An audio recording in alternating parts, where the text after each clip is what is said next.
السلام علیکم دوستو، اشتیاق احمد ناول قیامت کے باغی۔ اگر آپ نے ابھی تک ہمارے چینل کو سبسکرائب نہیں کیا تو سبسکرائب کریں اور بیل آئیکن پر کلک کیجیے۔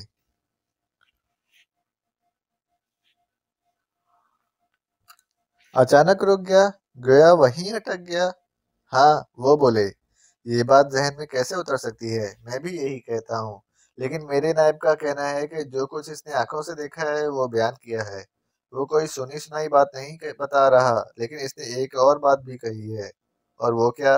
یہ کہ اس پتھر کو کسی شخص نے اپنی آنکھوں کی طاقت سے روک رکھا ہے۔ کم از کم میں اس خبر پر یقین نہیں کر سکتا۔ آپ خود سوچیں، یہ کیسے ہو سکتا ہے؟ انسپکٹر جمشید مسکرائے۔ میں جانتا ہوں یہ نہیں ہو سکتا، لیکن میں اپنے نائب کی بات کا بیان کر رہا ہوں۔ کوئی ان کی کن پٹی پر پستول رکھ کر ایسی خبر ہم تک پہنچا سکتا ہے۔ یہ کوئی سازش بھی ہو سکتی ہے تاکہ آپ فوراً وہاں کے لیے روانہ ہو جائیں۔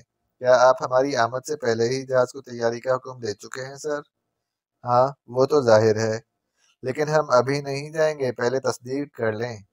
یہ کہہ کر انہوں نے شوقی برادرز کے گھر کے نمبر ملائے۔ دوسری طرف سے رفعت کی آواز سنائی دی۔ السلام علیکم، انسپکٹر جمشید بات کر رہا ہوں۔ او انکل، آپ؟ اللہ اپنا رحم فرمائے، ہمارے شہر پر تو شاید قیامت ٹوٹنے والی ہے۔ قیامت؟ کیا مطلب؟ ایک بہت بڑا پتھر ہمارے سروں پر آ کر ٹک گیا ہے۔ کیا تم اپنی آنکھوں سے دیکھ رہے ہو رفعت؟ جی انکل، میں کیا، سارا شہر دیکھ رہا ہے۔ ان گنت لوگ تو شہر سے بے تحاشا بھاگ رہے ہیں، کیونکہ کسی وقت بھی پتھر گر سکتا ہے۔ فی الحال اسے ایک شخص کی آنکھوں کی طاقت نے روک رکھا ہے۔ شوقی برادرز کہاں ہیں؟ وہ اس شخص کی آنکھوں کی طاقت کا مظاہرہ دیکھنے گئے تھے۔ وہ ہوٹل کی چیزیں اپنی آنکھوں کی طاقت سے اوپر اٹھا دیتا ہے۔ چیزیں فضا میں ہی اٹک کر رہ جاتی ہیں جب تک کہ وہ اپنی آنکھوں کو ہٹا نہیں لیتا، یعنی اس طرف دیکھنا بند نہیں کر دیتا۔ انسپکٹر جمشید بولے، جی نہیں انکل، جب تک وہ آرڈر نہ کرے کہ اب چیزیں نیچے آ جائیں، اس وقت تک چیزیں فضا میں ہی رہتی ہیں۔ مطلب یہ کہ چیزیں نظریں جمائے رہنے کے لیے ضروری نہیں ہیں۔ تمہارا مطلب ہے رفعت، اس نے اگرچہ پتھر پر سے نظریں ہٹا لی ہیں، لیکن اب بھی پتھر فضا میں رکا ہوا ہے؟ بالکل یہی بات ہے انکل۔ اچھا، ہم پہنچ رہے ہیں۔ شوقی برادرز آئیں یا ان کا فون آئے، انہیں ہمارا پیغام دے دینا اور کہنا کہ صدر صاحب کے ریسٹ ہاؤس پہنچ جائیں۔ جی بہتر انکل، کیا میں بھی ان کے ساتھ آ سکتی ہوں؟ اس نے دبی دبی آواز میں پوچھا۔ ضرور، کیوں نہیں؟ وہ مسکرائے۔ شکریہ انکل۔ رفعت کی آواز سے حد درجے پریشانی ٹپک رہی تھی۔ دوسری طرف سے ریسیور رکھ دیا گیا۔ کیوں جمشید، اب تو تمہیں یقین ہو گیا نا کہ اطلاع بہت درست ہے؟ ہاں، لیکن اطلاع سن کر ہی نہیں، اپنی آنکھوں سے دیکھ کر بھی شاید میں یقین نہ کر سکوں، انہوں نے کہا۔ ارے، فرزانہ بہت زور سے اچھلی۔ اس کی آنکھوں سے بے تحاشا خوف جھلکنے لگا۔ منور علی خان نے آنکھیں پھاڑ پھاڑ کر اس آدمی کو دیکھا۔ کیا کہا آپ نے؟ ایک بار پھر کہو۔ حضرت عیسیٰ علیہ السلام نمودار ہو چکے ہیں، ہوش میں تو ہو؟ وہ بولے، ہاں ہوش میں ہوں۔ بیت المقدس میں وہ نمودار ہو چکے ہیں، اور ان کے نمودار ہونے کے ساتھ ہی بے دینوں کے ملکوں پر پتھروں کی بارش شروع ہو گئی ہے، اور یہ سب کچھ میری وجہ سے ہوا ہے۔ کیا کہا؟ یہ سب کچھ آپ کی وجہ سے ہوا ہے؟ ہاں، میں ایک چرواہا تھا۔ آج سے 4 سال پہلے تک چرواہوں کی زندگی گزارتا رہا ہوں۔ بھیڑ بکریاں چرا کر اپنا پیٹ پالتا تھا۔ ایک دن مجھے پہاڑیوں میں ایک غار نظر آ گیا۔ غار؟ اچھا، تو پھر؟ میں بے خیالی میں اس غار میں گھس گیا، یہ سوچ کر کہ شاید اندر سے کوئی قیمتی چیز مل جائے۔ غار اندر سے بہت ہی عجیب و غریب تھا، اور اس کا دوسرا سرا نظر ہی نہیں آ رہا تھا۔ میں آگے بڑھتا چلا گیا، آگے جا کر غار میں ایک کمرہ سا بنا نظر آیا، لیکن کمرہ نظر آنے کا مطلب یہ نہیں کہ غار آگے سے بند نظر آنے لگا تھا۔ جی نہیں، وہ بند نہیں تھا، اس کا سلسلہ اور آگے چلا گیا تھا، لیکن میں اس کمرے میں اٹک کر رہ گیا۔ اس میں پتھر کا ایک صندوق رکھا تھا، بہت ہی بھاری۔ میں نے خیال کیا اس میں ضرور کوئی خزانہ ہے۔ میں نے اس کا ڈھکنا اٹھانا چاہا، لیکن وہ بہت وزنی تھا۔ اس قدر وزنی کہ کیا بتاؤں، پورا زور لگانے پر بھی میں اسے نہ اٹھا سکا۔ آخر میں اپنے گھر گیا، اپنے ماں اور باپ کو ساتھ لے کر غار میں پہنچا۔ اب ہم نے ڈرتے ڈرتے صندوق کا ڈھکنا اٹھایا، اور یہ دیکھ کر ہماری مایوسی کی کوئی انتہا نہ رہی کہ اس میں ایک بہت بڑے سائز کی کتاب موجود تھی، ہاتھ کی لکھی ہوئی کتاب، لیکن الفاظ پڑھے نہ جا سکتے تھے۔ نہ جانے وہ کون سی زبان تھی۔ خیر، ہم کتاب کو اپنے گھر لے آئے، آس پاس کے کچھ لوگوں کو کتاب دکھائی، لیکن کسی نے توجہ نہ دی۔ پھر ہم ایک یونیورسٹی کے پروفیسر کے پاس گئے۔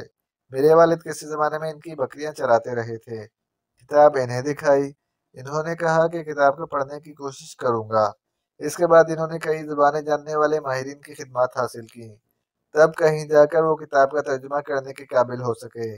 کتاب حد درجے بوسیدہ تھی، کئی جگہ سے گل سڑ گئی تھی، اس کے ورق کناروں پر سے جھڑ گئے تھے اور اس کا رنگ زردی مائل سیاہ پڑ گیا تھا۔ لیکن ترجمہ کرنے پر انہیں معلوم ہوا کہ یہ کتاب بہت اہم ہے، اس میں بے شمار پیش گوئیاں لکھی ہوئی تھیں، کہیں قیامت کے بارے میں، حضرت عیسیٰ علیہ السلام کے بارے میں۔ اس میں سارا حساب کتاب تک لگایا گیا تھا کہ وہ کب آئیں گے، ان کے آنے کے بعد کیا کچھ ہوگا، قیامت سے پہلے کیا کچھ ہوگا، وغیرہ وغیرہ۔ اس میں یہ بھی تھا کہ فلاں سن میں حضرت عیسیٰ آئیں گے۔ پروفیسر صاحب نے وہ کتاب ترجمے کے ساتھ حکومت کے حوالے کر دی، اور اس طرح میرے بارے میں حکومت کو پتہ چلا۔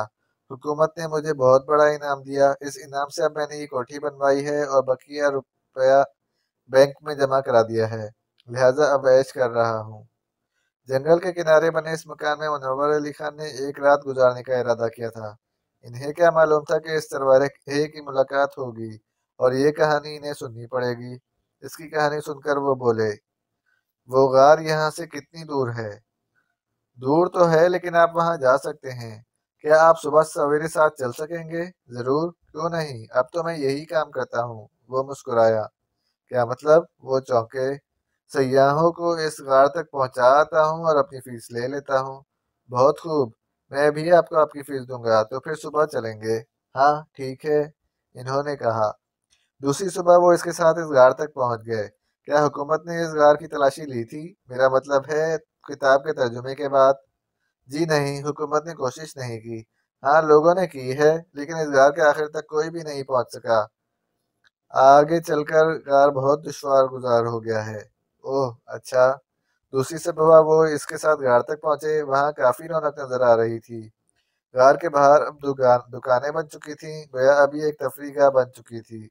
گدڑیے کو اس کی فیس ادا کر کے وہ غار میں داخل ہو گئے، اور لوگ بھی غار کے اندر گھوم پھر رہے تھے۔ وہ آگے چلے گئے۔ ایک جگہ لکھا نظر آیا، اس سے آگے جانا خطرناک ہے، آگے نہ جائیں ورنہ ذمہ دار آپ خود ہوں گے۔ منور علی خان اس صندوق کے پاس پہنچے، اس کا ڈھکن اٹھا کر دیکھا۔ اب اس میں کیا تھا؟ خالی تھا۔ آخر وہ غار سے باہر نکل آئے اور شہر پہنچ کر انسپکٹر کامران مرزا کو فون کیا۔ وہ اتفاق سے مل گئے۔ آہا، منور علی خان، یہ تم ہو؟ وہ چہکے۔